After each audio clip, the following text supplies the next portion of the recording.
So, good morning, everyone. Now, we were revising chapter 2, that is microorganisms. We have revised making how the microorganisms are useful in our daily life. Some points were remaining, that is sewage treatment. In sewage treatments, mainly the point of decomposition is there. Okay, so in sewage treatment, the bacteria, the microorganism, mainly bacteria are there.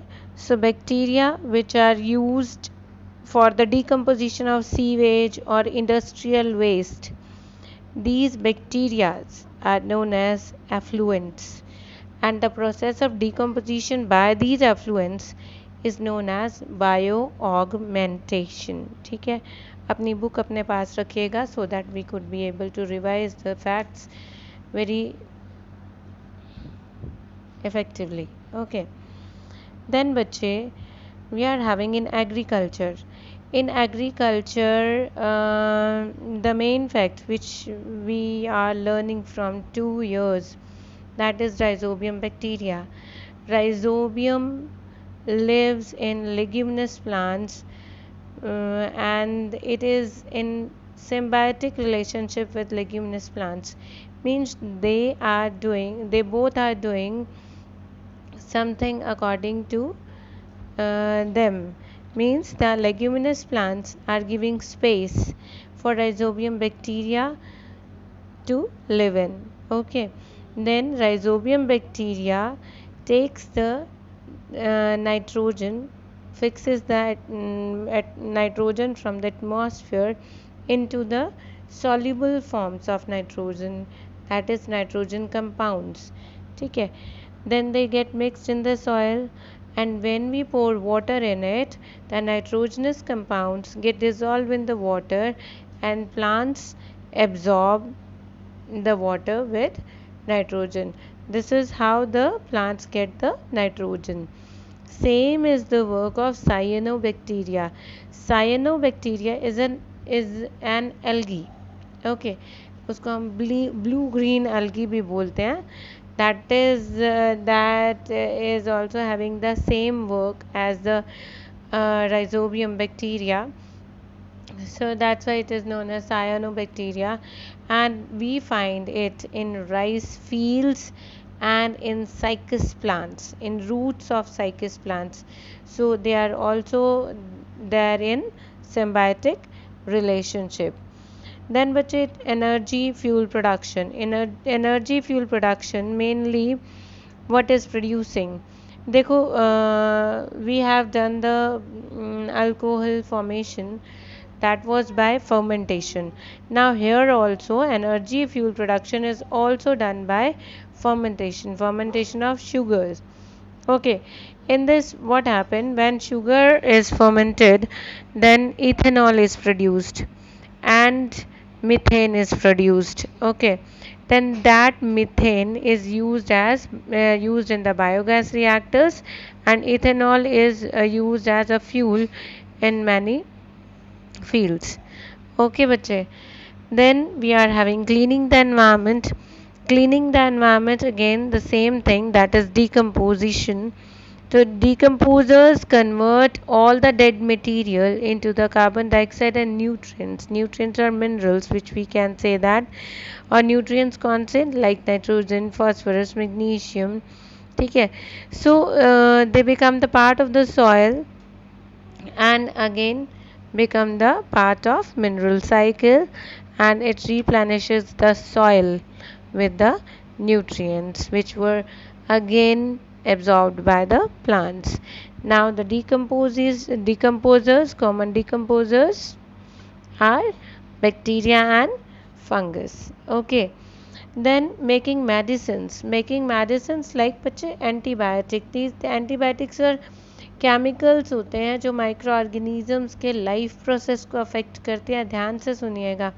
And these are the chemicals that inhibit means बहुत कम कर देते हैं या मतलब रोकने के बराबर कर देते हैं growth of harmful micro organisms. Then how? By affecting their life process, उनका लाइफ प्रोसेस ही धीरे कर देते हैं वो, ठीक है। So these are also produced from fungus and bacterias. Okay, like the first medicine, it was prepared by Penicillium notatum and it was named as penicillin. ठीक है, it is an antibiotic obtained from the fungus. Okay, the fungus named Penicillium notatum. Then nowadays many antibiotics are there in the market. Okay, then we usually take amoxicillin when we are having any throat problem. So doctors normally give us amoxicillin, है ना। then azithromycin, erythromycin, tetracycline, many antibiotics are there. Okay बच्चे, antibiotics में एक बहुत ज़रूरी बात है, एक क्वेश्चन जो आता है, why we have to take the antibiotics only on the advice of a qualified doctor and with the prescribed dose for the time period given. So इसके लिए बहुत ज़रूरी है आपको ये 2 पॉइंट्स याद रखने हैं। फर्स्टली कि अगर हम उसको प्रिस्क्राइब ड्यूरेशन से ज़्यादा लेंगे या उसका डोज ज़्यादा लेंगे तो वो क्या करेगा, it will kill useful bacteria in our body too. देन अगर हम उसको डोज के अकॉर्डिंग या कोर्स के अकॉर्डिंग नहीं ले रहे हैं तो जो बच्चे वो जो लाइफ प्रोसेस को अफेक्ट कर रहे हैं, जो माइक्रो ऑर्गेनिजम्स को, देन वो उस अफेक्टिव मैनर से नहीं कर पाएंगे। मीन्स हमें अगर एंटीबायोटिक की एक डोज जाने से इतने बैक्टीरियाज अगर डिस्ट्रॉय हो गए हैं तो उनके लाइफ साइकिल चल रहा है, मींस जो इतनी देर में वो मल्टीप्लाई हो जाएंगे तो हमें नेक्स्ट डोज लेनी है, लेकिन वो मल्टीप्लाई हो रहे हैं और हमने नेक्स्ट डोज नहीं ली तो बच्चे क्या होगा कि वो रेजिस्ट करेंगे, बैक्टीरिया जो होंगे बैक्टीरिया के ऊपर उनका असर, ठीक है, वो ख़त्म होता चला जाएगा और अगली बार हमें उस मेडिसिन का फ़र्क नहीं पड़ेगा। ओके, देन बचे इसी एंटीबायोटिक्स में मेडिसिन्स वाले पोर्शन में हमारे पास एक और टर्म है एंटीबॉडीज़। एंटीबॉडीज़ बेटा एक स्पेशल सेल्स होते हैं हमारी बॉडीज़ में। सो ये क्या करते हैं, these special cells identify the problematic area, means identify the microorganisms which are causing problem in our body, ठीक है। then after identifying these antibodies destroy the organism। Okay, so immunity भी इसी से आती है कि इम्यूनिटी एक ऑर्गेनिज्म की नेचुरल एबिलिटी है जिससे वो हमारे अंदर जो एक्स्ट्रा माइक्रो ऑर्गेनिजम्स, जो डिजीज़ कॉजिंग माइक्रो ऑर्गेनिजम्स आए हैं उनको कितनी जल्दी आइडेंटिफाई करके डिस्ट्रॉय कर देगा, and that natural ability is known as immunity. Okay, then बच्चे इससे आता है vaccines, vaccination. Now vaccination are again produced by these microorganisms because in vaccines we are having killed or weakened microorganism। क्यों? क्योंकि so that हमारी body in micro organisms को पहले ही पहचान ले जब ये वीक फॉर्म में है, और पहले ही पहचानने के बाद ये हमारी बॉडी में एंटीबॉडीज़ प्रोड्यूस कर दे। और जो हमारी एंटीबॉडीज़ होती हैं हमारी बॉडी में एक स्पेशलाइज्ड एबिलिटी ये होती है कि हमारी बॉडी इन एंटीबॉडीज़ को याद रखती है कि अगर ये बैक्टीरिया हमारे लाइफ टाइम में दोबारा आ गया या हमारे ये फंगस हमारे लाइफ टाइम में आ गई तो ये इसके अगेंस्ट एंटीबॉडीज़ अपने आप रेडी हो जाएंगी and then they will destroy those micro organisms. Okay बच्चे, so this was the usefulness of microorganisms. Now we are coming to the recap। देखिए ध्यान से, which bacteria helps in formation of curd? Lactobacillus। Now what is fermentation? What is fermentation? So fermentation is converting natural sugars into alcohol and again the same process you will have to tell that it reproduces rapidly and produces carbon dioxide, and then gas get trapped if we are writing about dough. Okay, then they will get fluffy and soft, and this formation of carbon dioxide and reproduction rapidly is known as fermentation. Then the microorganisms help in formation of alcoholic beverages. Same है, fermentation process आपको अच्छे से बताना है, but इसमें आपको yeast लिखना भूलना नहीं है. Okay, then what are antibodies and antibiotics? अभी अभी हमने रिवाइज किया.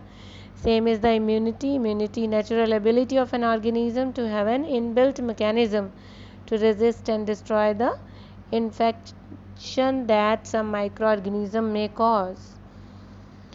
Then how vaccines are administered? Okay, ये हमारा रिवाइज होना भी रह गया था कि एडमिनिस्टर्ड मीन्स कैसे ली जाती हैं दीज वैक्सीन्स, दैट इज़ आप खुद अपने इंजेक्शंस लगवाने जाते हैं. So vaccines are taken by inoculation. Inoculation means injections, और ओरली जो ड्रॉप्स हम लेते हैं, जो ड्रॉप्स हम पीते हैं, that is orally. Then okay, name two biological nitrogen fixers, that is rhizobium and cyanobacteria. Now we are coming to harmful microorganisms. How microorganisms are harmful for us? सबसे पहले pathogens. Pathogens are disease causing bacteria, disease causing microorganisms. So we can say that disease causing microorganisms are known as pathogens. Okay, these microorganisms even spoil the food. Okay, they can even grow on leather, cloth, etc. And सबसे important cheese that they grow in our teeth also when the food particles get lodged in between. So what happened that these microorganisms produce acids, and then these acids corrode the tooth enamel, and then when the tooth enamel is corroded, then it gives the blackish color and cause cavities. तो जो उसके अंदर जो bacteria होगा बच्चे, वो cavities को और ज़्यादा डीपन करता चला जाएगा. ठीक है, सो इस वजह से हमें रात को ब्रश करके बहुत ज़रूरी सोना चाहिए और कुल्ला बहुत अच्छे से करना चाहिए after every meal. Okay, then बच्चे in water bodies if the micro organisms are there, that means like if algae is grown, algae जो काई हमें ग्रीनिश एल्गी हमें जो दिखाई देती है, so what will happen that it will use the oxygen of that of the water body, and then that oxygen is used up, and then they will damage aquatic animals. They will not get the oxygen as they require. then बच्चे toxins, इस pathogens में ही toxins आता है. क्या है कि how these pathogens cause disease. when they enter our body, they invade our body, पूरा अच्छे से घूमते हैं हमारी बॉडी में. then when they get a favorable place, then they start multiplying inside and then produce harmful materials, because इनकी body इतनी छोटी होती है कि ये कुछ भी अंदर खा नहीं सकते, डाइजेस्ट नहीं कर सकते. सो इनकी एक्स्ट्रा सेलुलर डाइजेशन होती है. एक्स्ट्रा सेलुलर मीन्स सेल के बाहर. okay, then they these harmful materials which they produce for digesting the food material, these are known as toxins, and they are very harmful for us like poison. okay, then these toxins causes disease in our body. then बच्चे we are having communicable diseases. so diseases which can spread from an infected person to healthy person are called communicable diseases. ठीक है, then they can spread through air, water, food, physical contact or insects. okay, like pneumonia. okay, and like flu, common flu जो जिसको हम सर्दी खांसी जुकाम बोलते हैं, स्नीजिंग, कफिंग। अब इसमें क्या होता है, व्हेन अ पेशेंट स्नीजेस तो इसके स्मॉल ड्रॉपलेट्स जिसके अंदर जर्म्स हैं, जैसे कोविड-19 का भी आजकल हम बहुत सुन रहे हैं कि cover your mouth with a mask. Why to cover? Because when anyone sneezes और coughs, then the microorganism remains inside the mask only. They should not spread in the air. ठीक है? So these germs when inhaled by a healthy person, then he or she will also get infected.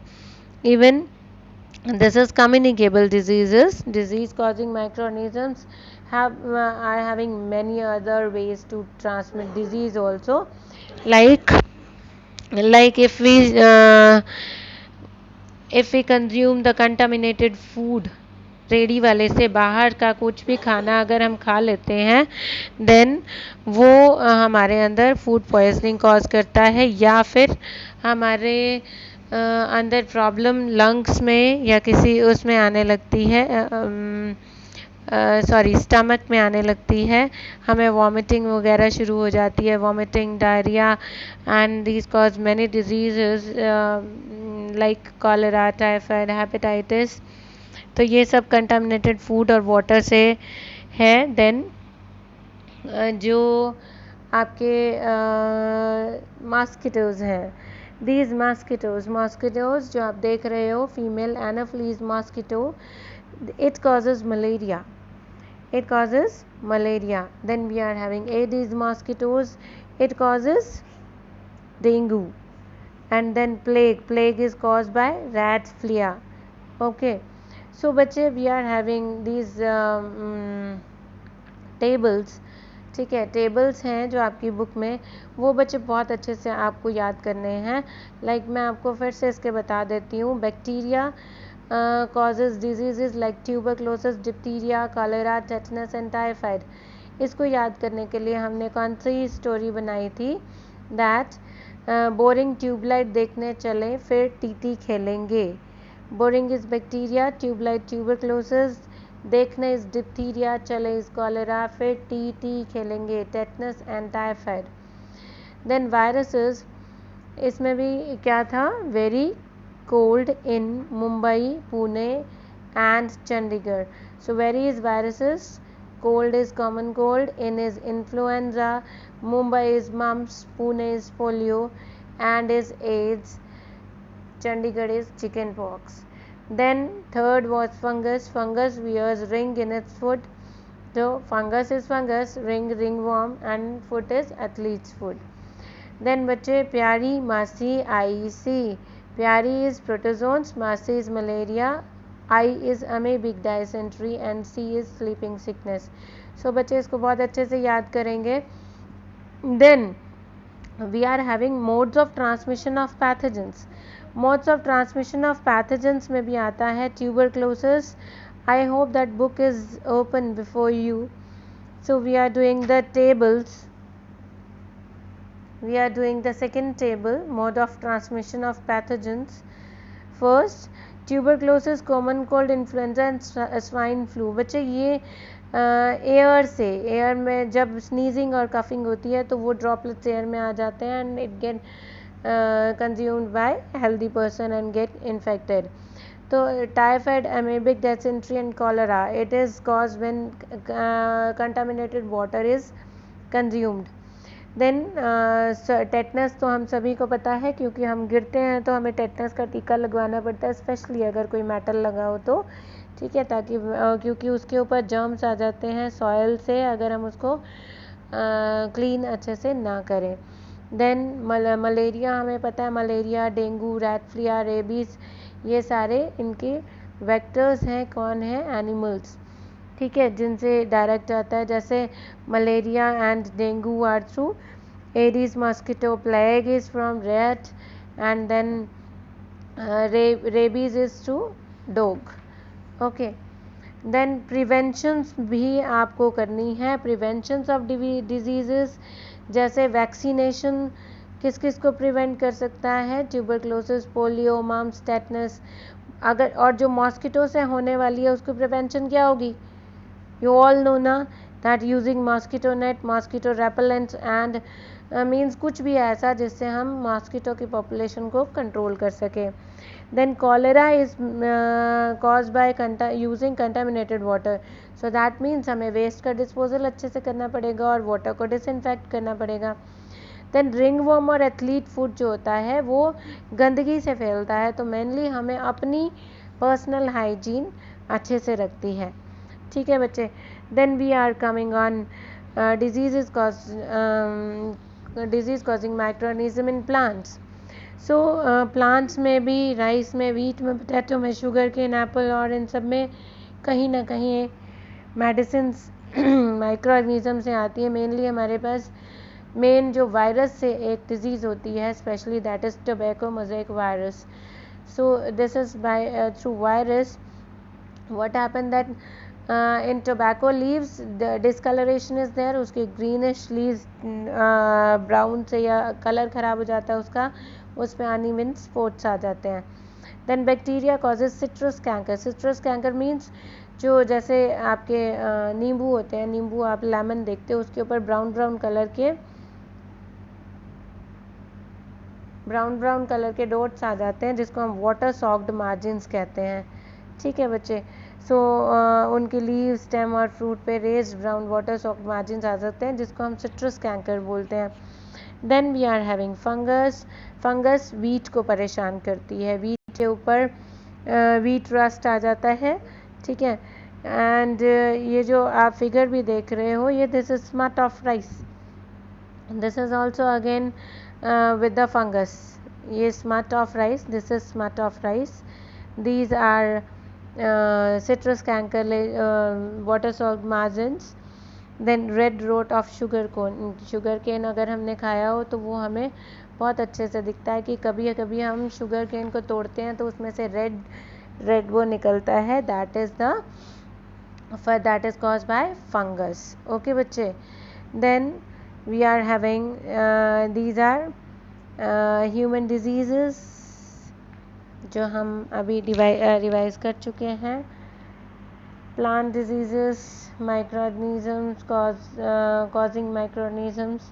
So mainly this is mode of transmission and disease and microorganism कौन cause कर रहा है, तो इसको अच्छे से याद करेंगे. You are having your own tables also there in the book. Then बच्चे, what are pathogens? Disease causing microorganisms. Communicable diseases which cause from infected person to healthy. Then diseases caused by bacteria. So बच्चे इसमें हमें specify करना पड़ेगा कि in humans की बात करें, प्लांट्स की बात करें या एनिमल्स की बात करें. एनिमल्स का भी आपने टेबल करना है बहुत अच्छे से. Then viral disease both in plants and animals.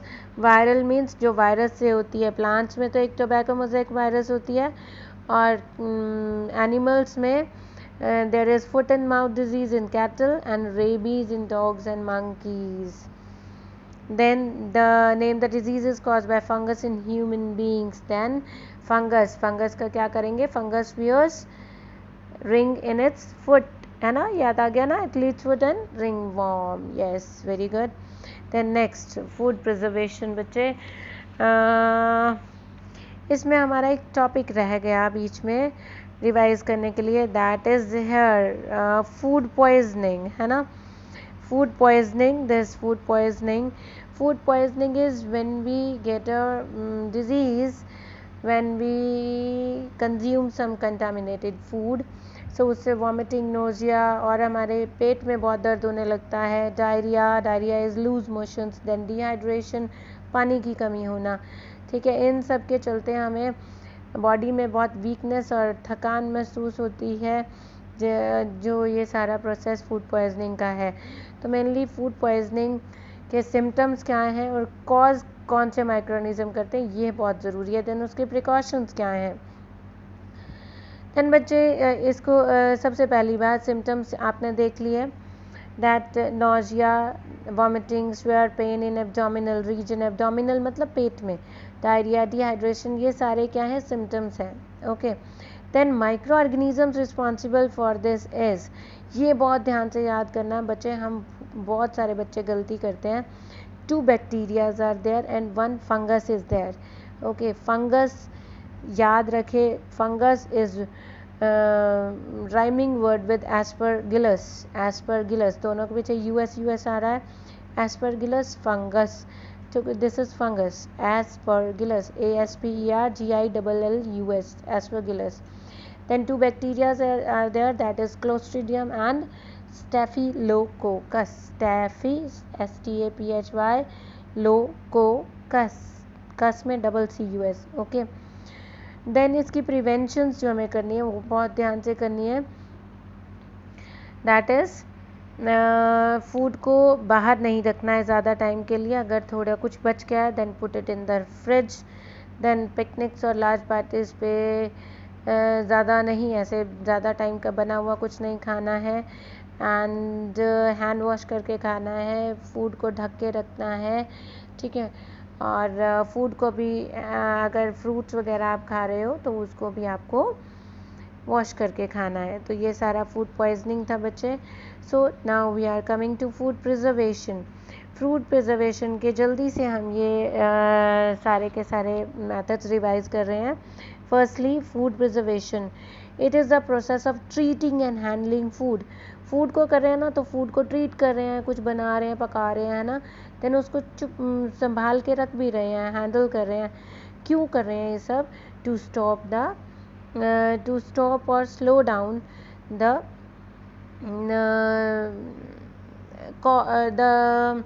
spoilage caused by the microorganism. Means जो माइक्रो स्पॉयल करना शुरू कर देते हैं फूड को, उसको हम कम कर रहे हैं. देन बच्चे एक वर्ड आता है इसमें, रेंसिडिटी. रेंसिडिटी में बच्चे बहुत कंफ्यूज हो जाते हैं. That is again their preservation topic. बच्चे इसमें क्या है, रेंसिडिटी क्या होता है कि जब भी जैसे कोई मार्केट से थारा राम से अगर हम तोशे मट्ठी वगैरह लेके आते हैं, अगर वो उसी पेपर के बैग में पड़े रहेंगे तो बच्चे पेपर के अंदर वो सारा ऑयल आ जाता है. ठीक है. और उसके बाद अगर वो 3-4 दिन हम नहीं खाएंगे तो वो अगर उस टाइम बाद में खाएंगे तो उसका स्मेल और टेस्ट बहुत अजीब सा चेंज हो जाता है. क्यों होता है? बिकॉज उसके अंदर ऑयल और फैट बहुत ज़्यादा है और माइक्रो ऑर्गेनिज्म की वजह से वो डिकम्पोज होने लगता है या ऑक्सीडाइज होने लगता है. That is known as rancidity. Rancidity is oxidation of fats. ठीक है. ऑक्सीडेशन ऑफ फैट्स ऑक्सीडाइज होने लगते हैं, ऑक्सीजन से रिएक्ट होने लगते हैं और चेंज होने लगते हैं, और तभी उस फूड का ऑर्डर और टेस्ट चेंज हो जाता है, जिसको हम रेंसिडिटी बोलते हैं. Okay, so now we are going to discuss about these methods. Firstly, drying. Drying बच्चे, ड्राइंग मीन्स जैसे कोई भी चीज़ है, जैसे हम गेहूँ लेते हैं, जैसे गेहूँ अनाज जो भी हम लेते हैं उसको धूप में सुखाते हैं. धूप में क्यों सुखाते हैं? ताकि इसके अंदर का मॉइस्चर जो है वो ख़त्म हो जाए. और सबसे पहले ये ध्यान रखो, माइक्रो ऑर्गेनिज्म को ग्रो करने के लिए क्या चाहिए? वाटर कंटेंट चाहिए, खाने पीने की चीज़ें चाहिए और ऑक्सीजन चाहिए. तो इनमें से कोई भी चीज़ अगर हम ख़त्म कर देते हैं ना, तो फूड प्रिजर्व हो जाएगा. तो ड्राइंग करके हम क्या कर रहे हैं? मॉइस्चर कंटेंट को ख़त्म कर रहे हैं. मॉइस्चर कंटेंट ख़त्म तो फूड प्रिजर्व हो गया. वो काफ़ी देर तक हम उसको प्रिजर्व करके रख सकते हैं और काफ़ी सारे उनको भी क्या कहते हैं, फ्रूट्स को भी हम ड्राई करके रखते हैं ताकि वो आगे किसी न किसी चीज़ में काम आ सके. ठीक है. तो जितने भी हमारे सीरियल्स ग्रेन्स होते हैं ना, उनको तो हम धूप में रखते ही रखते हैं.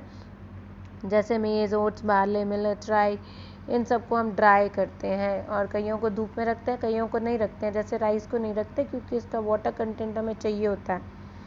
देन बच्चे, we are having their sugar and salt.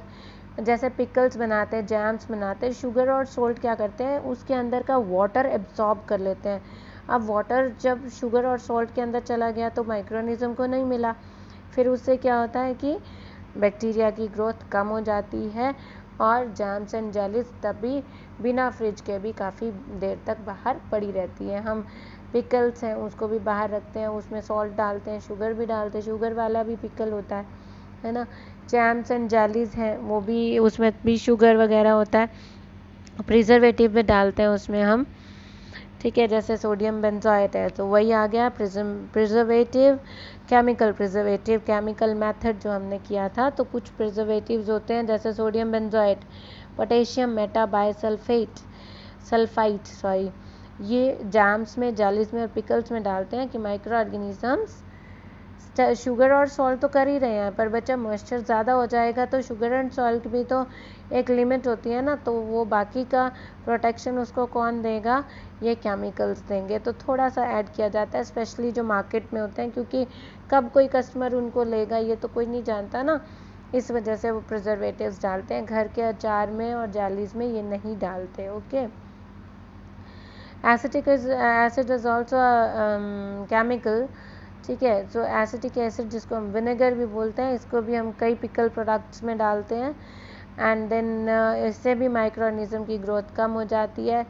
और जो आपकी जो कार्बोनेटेड बेवरेजेस पीते हो ना आप लोग, जैसे Coca Cola, Pepsi, Mirinda and all that, इसके अंदर हम डालते हैं सिट्रिक एसिड या फॉस्फोरिक एसिड। तो इसको याद रखना है, कार्बोनेटेड बेवरेजेस में सिट्रिक एसिड और phosphoric acid. Then we are having heat and cold treatment. So बच्चे, आपने देखा होगा रोज़ मम्मा दूध लेती है और उसको पहले बॉयल करती है, क्यों? Boiling kills micro organisms. Okay, then बच्चे ये भी आपने ध्यान दिया होगा, जैसे ही वो रूम टेम्परेचर पे आ जाती है तो उसको हम फ्रिज में डाल देते हैं, क्यों? क्योंकि फ्रिज जो है उसमें लो टेम्परेचर होता है, ठंडक होती है, and eight low temperature micro organisms की ग्रोथ कम हो जाती है। ठीक है, इसलिए हम फ्रिज में अच्छे से सारा सामान रखते हैं। फ्रीजिंग में भी सेम चीज़ है, at low temperature micro organism doesn't grow, या ग्रो करते हैं तो बहुत स्लोली करते हैं। Then we are having canning. Canning में बच्चे क्या होता है, कैन को, जो कैन है उसको सबसे पहले स्टेराइल किया जाता है, बॉयल करके उसके माइक्रो ऑर्गेनिज्म ख़त्म करते हैं। ठीक है, और उसके बाद उसके अंदर फूड मटेरियल डालते हैं, और फूड मटेरियल डाल के उसको एयर टाइट बंद कर देते हैं। एयर टाइट बंद कर देते हैं तो उसके अंदर क्या होता है, एयर भी नहीं मिलती, माइक्रोनिज्म पहले ही बंद हुआ ख़त्म हुआ होता है, तो इस वजह से वो प्रिजर्व हो जाता है काफ़ी टाइम तक। लेकिन एक चीज़ ध्यान रखनी है कि अगर आप जाते हो, जैसे जूस की पैकिंग्स होती हैं, अगर वो थोड़ी सी आपको पफ लगी, यूँ लगा कि सीधी बॉटल होनी चाहिए, लेकिन अब इसमें गैस भरी हुई लग रही है, तो वो उसमें माइक्रो ऑर्गेनिजम्स हैं, मीन्स माइक्रो ऑर्गेनिज्म उसके अंदर की शुगर को तोड़ के कार्बन डाइऑक्साइड बना रहे हैं, जिस वजह से वो कैन फ्लफ़ी हो रहा है, पफ हो रहा है।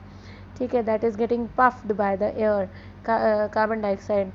ठीक है, तो वो आपको नहीं लेना है मार्केट से। Okay, then we are coming at vacuum packing. Vacuum मतलब एयरलेस, मीन्स उसमें से एयर भी हटा दो। ठीक है, अब अगर हम एयर हटा देंगे तो मीन्स एयर में ऑक्सीजन होती है, ऑक्सीजन माइक्रो ऑर्गेनिज्म को नहीं मिलेगी, और अगर ऑक्सीजन नहीं मिलेगी दे विल नॉट ग्रो। ठीक है, मेनली वैक्यूम पैकिंग से हम क्या स्टोर करते हैं, नट्स स्टोर करते हैं, क्योंकि नट्स मॉइस्चर बहुत जल्दी पकड़ लेते हैं और बहुत जल्दी कीड़ा पड़ता है। देन बच्चे, पैस्चराइजेशन, ये प्रेशराइज्ड हीटिंग होती है थोड़े से टाइम के लिए, 100 डिग्री सेल्सियस तक, जैसे हमने उसको गर्म किया और गर्म करते ही एकदम ठंडा कर दिया।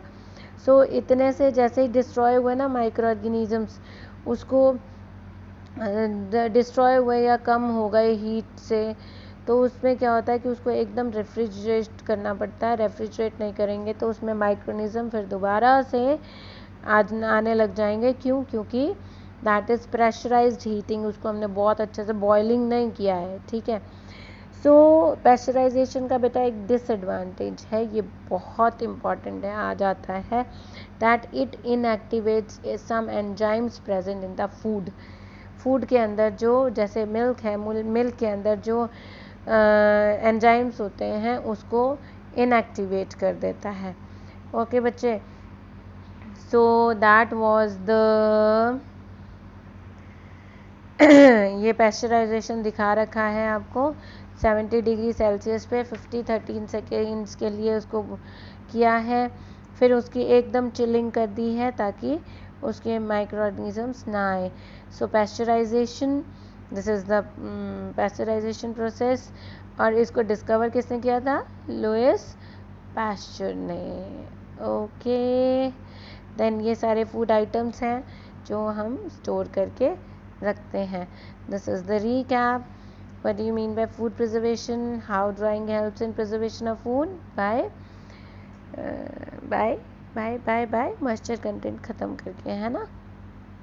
What is pasteurization? Now you have to tell. How vacuum packing prevents spoilage of food? Because no air is there. No air is there means no oxygen is there, and microorganism will not get oxygen. Then what is rancidity? It is oxidation of fats where there is when then the food odor and taste get changed due to decomposition of fats. Okay beta, then this completes our chapter 2. Now you have to prepare it very effectively. ठीक है. and you have to take care of your spellings because इसी chapter में spellings बहुत tough हैं. Tough नहीं है means 2-3 बार करोगे उसको डिवाइड करके करोगे तो बहुत अच्छे से आएगा. जैसे बायो ऑगमेंटेशन है तो बायो अलग, यू नो दैट. ऑगस्ट वाला ऑग AUG, देन मेंट MENT, या मेन कर लो फिर टेशन लगा दो. So it depends on you how you remember this. But बेटा क्योंकि अगर हमने UT या कुछ भी उस पर देना है, कंप्यूटर पे देना है, तो बेटा कंप्यूटर तो बिल्कुल एग्जैक्ट आपकी स्पेलिंग्स उठाएगा. अगर आपकी स्पेलिंग में A या E या O या I की किसी भी एक अल्फ़ाबेट की भी गलती हो गई then it will be wrong according to the computer. So बच्चे take care of all this. ठीक है. All the very best. Thank you.